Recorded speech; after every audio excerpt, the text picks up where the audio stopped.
What it is, Daniacs? We are here with Ariel Helwani talking about UFC in regards to Kayla Harrison pulling out of the fight against Amanda Nunes, and he's having a little chit chat back with one of his boys, and his boy had a very astute evaluation that I think a lot of people can sympathize with, but it's a problem. It's a big problem, and I'll tell you why. Let's get into it.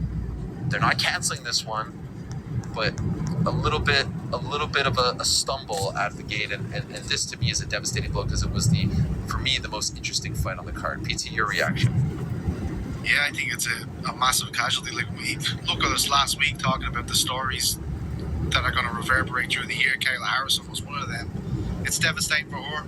This was a huge opportunity in terms of just women's MMA in general. Like, this, the winner of this fight could have laid claim to GOAT status. Nunes coming back. It's a tough blow for the card. There's absolutely no doubt about it. I do think the card is strong. I do think there are fights there that can fill up a main card. Looking at Umar Nurmagomedov, different guys like this that could go up against Davis and Figueiredo, but that fight, the legacy of that fight cannot be replaced, and it's devastating news for Kayla, as we all predicted her to have, to be female fighter of the year for 2026, and to hear a neck injury, that's very worrying for someone who's competing and grappling so long and at such a high level. All right, strip her. Strip her. Kayla Harrison, strip her of that belt because she pulled out of a fight right before the fight. Just like they did to Armin.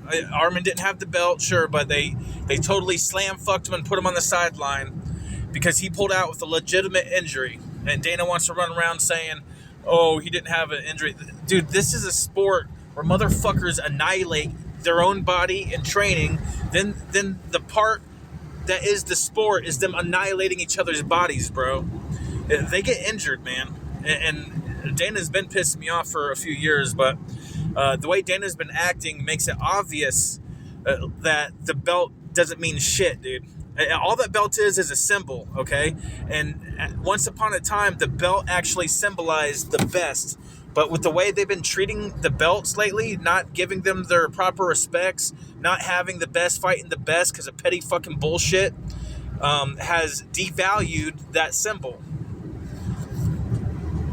And I was just joking about Kayla Harrison. I was making a point. Don't strip her. But what I'm saying is that the same logic that you applied to Armin, Dana, you should apply to Kayla Harrison pulling out right before a big-ass fight. Rick, what do you think? If you're Amanda Nunes, what are you doing?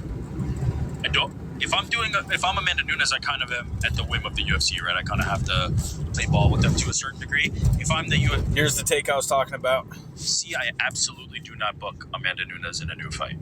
You reserve that for Kayla Harrison. There are not fights for those. For Amanda Nunes and Kayla Harrison do not have respective fights that I care about seeing them in other than each other. They are the only two. That is the only pairing that I want to see. Whoop! There it is. And that's a fucking problem, bro. So what? They should just shut the division down after that fight? Or what? That's a fucking problem, dude. That really is. That is a fucking problem. UFC is supposed to be the premier goddamn fight league, right, on the planet. And you can't find, create, or promote some bad bitches at 135, you know? You can't tell me there ain't some bad bitches out there at 135 that are interesting, that can throw the fuck down. I remember when the female MMA scene came onto the scene, right? And, dude, them bitches threw down. Them bitches would throw the fuck down, dude. Like, what was it, Strike Force that had the women first? And Dana's all, oh, I won't ever do women or have women fight for me.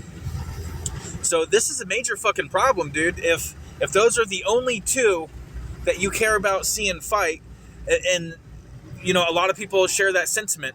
Me personally, I don't know enough about the division to say one way or another. I never gave a fuck about them to begin with.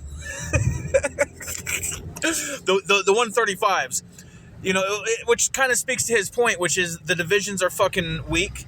But that is not women's fault. I don't think.